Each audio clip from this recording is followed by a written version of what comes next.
Thursday evening டின்னர்னாலே chapati, dosa, idli இது மாதிரி சாப்பிட்டு போர் அடிச்சிருச்சு. ஸோ அன்னைக்கு ஒரு சேஞ்சுக்கு ரைஸே வச்சுட்டேன். ரைஸ்க்கு காம்பினேஷன் சாம்பார், காரக்குழம்பு எதுவுமே ரெடி பண்ற பிளான் கிடையாது. ஸோ அதனால தொக்கு மாதிரி வச்சுக்கலாம்னு யோசிச்சப்ப கத்திரிக்காய் நிறைய இருந்தது. சரி ரெசிபிஸ் டிஃப்ரெண்டா ட்ரை பண்ணலாம்னு பார்த்தப்போ ஒரு சில ரெசிபிஸ்ல வாங்கிபாத்துன்னு சொல்லிட்டு ஒண்ணு பார்த்திருந்தேன். ஸோ அதை ட்ரை பண்ணலாம்னு யோசிச்சேன். பட் வாங்கிபாத் பொடின்னு சொல்லிட்டு எக்ஸாக்டா இருக்கும் போல. பட் அது என்கிட்ட இல்ல. அதை மட்டும் ஸ்கிப் பண்ணிட்டு மத்த ப்ரொசீஜர் அப்படியே ஃபாலோ பண்ணி ரெடி பண்ணிட்டேன். ரைஸ் மட்டும் தனியா வச்சுட்டு அதுக்கப்புறம் வாங்கிபாத்துக்கு தேவையான எல்லாமே கட் பண்ணி வச்சுட்டேன். ஸ்கூல் டேஸ், காலேஜ் டேஸ்ல ஒன் பாட் ரைஸ் அப்படின்னாலே நிறைய பேருக்கு உருளைக்கிழங்கு மசாலா தான் ஃபேவரட்டா இருக்கும். பட் எனக்கு அப்போல இருந்தே கத்திரிக்காய் தொக்கு தான் ரொம்ப ரொம்ப ஃபேவரட். ஈவன் சாம்பார்ல போட்டது கூட நான் எடுத்துப்பேன்.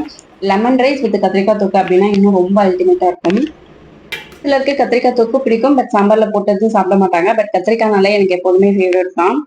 கடாயில கொஞ்சமா எண்ணெய், ஒரு கியூப் பட்டர், கடுகு, உளுத்தம் பருப்பு, கடலைப்பருப்பு, கொஞ்சம் எக்ஸ்ட்ரா வேர்க்கடலை ஆட் பண்ணிக்கிட்டேன். இது கூடவே முந்திரியும் ஆட் பண்ணலாம். பட் நான் அது இல்லனால ஸ்கிப் பண்ணிக்கிட்டேன். கொஞ்சமா ஆனியன் ஆட் பண்ணி நல்லா ஃப்ரை பண்ணிக்கலாம். தக்காளி கொஞ்சம் நிறையவே ஆட் பண்ணியிருந்தேன். வாங்கிபாத் பவுடருக்கு பதிலா தனியா ரெட் சில்லிஸ் வச்சு மேனேஜ் பண்ணிக்கிட்டேன். ஸோ எனக்கு எக்ஸாக்டா கத்திரிக்காய் தொக்கு மாதிரி தான் கிடைச்சிருந்தது. ஸோ ஒன் பாட் ரைஸ் மாதிரி மிக்ஸ் பண்ணாம ரைஸ் வித் கத்திரிக்காய் தொக்கு அந்த மாதிரி எடுத்துக்கிட்டேன்.